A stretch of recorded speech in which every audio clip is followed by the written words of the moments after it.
అమెరికాలో తీవ్ర ఆర్థిక సంక్షోభం రాబోతా ఉంది. 2008లో ఎలాగైతే రెసిషన్ వచ్చిందో అదే పరిస్థితి కనిపిస్తూ ఉంది. ఆర్థిక సంక్షోభం వచ్చే ముందు కొన్ని సంకేతాలు స్పష్టంగా కనిపిస్తాయి. ఏవైతే జనాలు లగ్జరీగా భావించే వస్తువులు ఏవైతే ఉన్నాయో ఆ వస్తువుల కొనుగోలు ఒకేసారి దారుణంగా పడిపోతాయి. అవే సంకేతాలు ఇక ఆ దేశానికి. ఇక అమెరికాలో రెస్టారెంట్లు కూడా సగానికి సగం మూతపడిపోయినాయి. సహజంగా ఏ ఫ్యామిలీ అయినా ముందుగా అవసరమైన నిత్యావసరాలు, ఇంట్లో కావాల్సిన gas, current bill, mobile charging ఇవి ఉంటాయి. ఇక లగ్జరీ అనేది నెక్స్ట్ స్టెప్ కాబట్టి అవన్నీ కటింగ్ వేసుకుంటాడు. దాదాపు 4 కోట్ల ఉద్యోగాలకి కోత పడింది. దీంతో కనీసం అమెరికా పౌరులు, అమెరికాకు చేరుకున్న వలసదారులు కనీసం రెస్టారెంట్ వెళ్ళడానికి కూడా భయపడుతూ ఉన్నారు. సగం రెస్టారెంట్లు మూతపడిపోయినాయి. 24 గంటలు కస్టమర్లతో కలకలలాడే రెస్టారెంట్లన్నీ కల తప్పాయి. అంటే అమెరికాలో ఆర్థిక సంక్షోభం రాబోతా ఉంది. ట్రంప్ అధ్యక్షుడైన తర్వాత తాజాగా అక్కడ విద్యాశాఖను కూడా మూసిపడేశాడు. ఆ శాఖ వల్ల అసలు ఏమైనా ప్రయోజనం లేదు.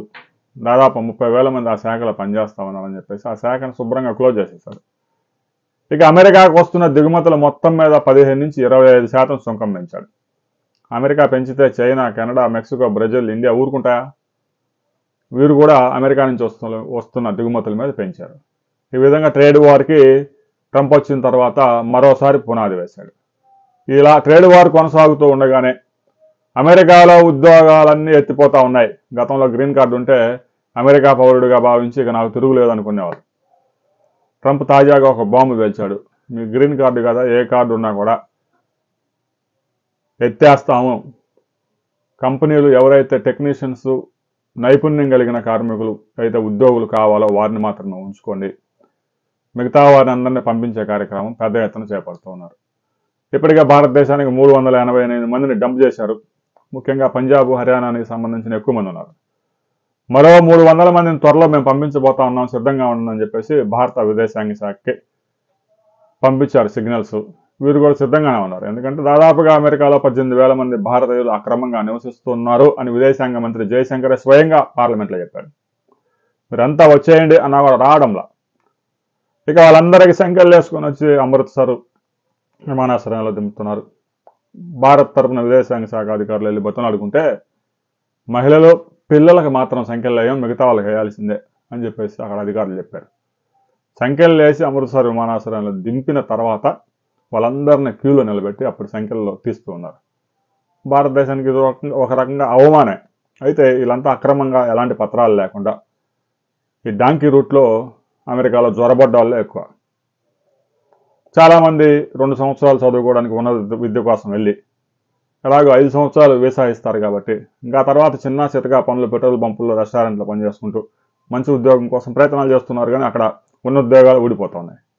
ఐరోపాలో కూడా ఇలాంటి సిగ్నల్స్ ఉన్నాయి. ఆర్థిక సంక్షోభం అయితే తప్పే పరిస్థితి కనిపించడం లేదు. కొత్త ఉద్యోగాలు రాకపోగా ఉన్న ఉద్యోగాలు ఊడిపోతా ఉన్నాయి. ఒకవైపు ప్రభుత్వ ఉద్యోగాలు ట్రంప్ మొత్తం ఊడ్చి పడేస్తూ ఉంటే ప్రైవేట్ కంపెనీలు కూడా అమెజాన్ లాంటి ప్రపంచ ప్రఖ్యాత కంపెనీ కూడా దాదాపు 20,000 మందికి పింక్ స్లిప్లు ఇచ్చింది. రాబోయే రోజుల్లో మీరంతా ఇంటికి వెళ్ళిపోవచ్చు అని. ఇక రాబోయే 2-3 నెలల్లో అమెరికాలో ఆర్థిక సంక్షోభం వస్తుంది అనడానికి మరో ప్రధాన కారణం ఇన్వెస్టర్స్ అంతా స్టాక్ మార్కెట్లో నుంచి బయటకు వచ్చేసి బంగారం, విలువైన మెటల్స్, బంగారం, గోల్డ్, సిల్వర్ కొనుగోలు చేస్తున్నారు. గోల్డ్, సిల్వర్ పెద్ద ఎత్తున కొనుగోలు చేస్తూ ఉన్నారంటే ప్రపంచ దేశాల్లో సంక్షోభం రాబోతా ఉంది అనే దానికి కూడా ఒక సంకేతం. ఇక లగ్జరీ వస్తువుల కొనుగోళ్ళన్నీ తగ్గిపోయాయి. రెస్టారెంట్లన్నీ మూతపడ్డాయి. దాదాపు 4 కోట్ల ఉద్యోగాలు అమెరికాలో ప్రమాదంలో ఉన్నాయి. ఇప్పటికే 2 కోట్ల ఉద్యోగాలు ఊడిపోయాయి. కొత్తగా ఉద్యోగాలు రావడం లేదు. ఏదో 15-20 సంవత్సరాల నుంచి అమెరికాలో ఉద్యోగం చేస్తూ ఉన్న వారికి అయితే ఇబ్బంది లేదు. కానీ కొత్తగా వెళ్ళిన వారు మాత్రం ఇబ్బంది పడాల్సిన పరిస్థితి నెలకొంది. రాబోయే రోజుల్లో ఈ పరిస్థితులు ఎటు దారి తీయబోతా ఉన్నాయి అనే దాని మీద భారత ఆర్థిక శాస్త్రవేత్తలు కూడా దీని మీద స్టడీ చేస్తూ ఉన్నారు. ముఖ్యంగా భారతదేశం నుంచి ఐటీ ఎక్స్పోర్ట్స్ ఎక్కువగా అమెరికాకు వెళ్తూ ఉన్నాయి. ఫార్మా ఎక్స్పోర్ట్స్ అన్ని అమెరికాకి ఎక్కువగా వెళ్తూ ఉన్నాయి. ఇది కనుక ఎఫెక్ట్ అయితే భారతదేశ విదేశీ మారక నిల్వల మీద పెద్ద ఎత్తున ప్రభావం పడే అవకాశం ఉంది. ఇక అమెరికా డాలర్కి ప్రత్యామ్నాయంగా మేము బ్రిక్స్ దేశాలన్నీ కలిపి ఒక డిజిటల్ కరెన్సీ తీసుకొస్తామని ఇటీవల రష్యాలో జరిగిన సమావేశంలో నిర్ణయించారు. ఆ వెంటనే కొద్ది రోజులకి ట్రంప్ అధికారంలో రాగానే డాలర్కి వ్యతిరేకంగా ఏ కరెన్సీని తీసుకొచ్చినా ఆ దేశాల మీద ఆంక్షలు తప్పవు అని హెచ్చరించిన తర్వాత రష్యా, ఇండియా అన్ని కూల్ అయిపోయాయి. ఇంకా ఆ మాట ఎక్కడ ఎత్తడం లేదు. ఒకవైపు డాలర్ వాల్యూ పెరిగిపోయి రూపాయి వాల్యూ పతనానికి చేరుకుంది. $1కి 87 రూపాయలకి వెళ్ళిపోయింది.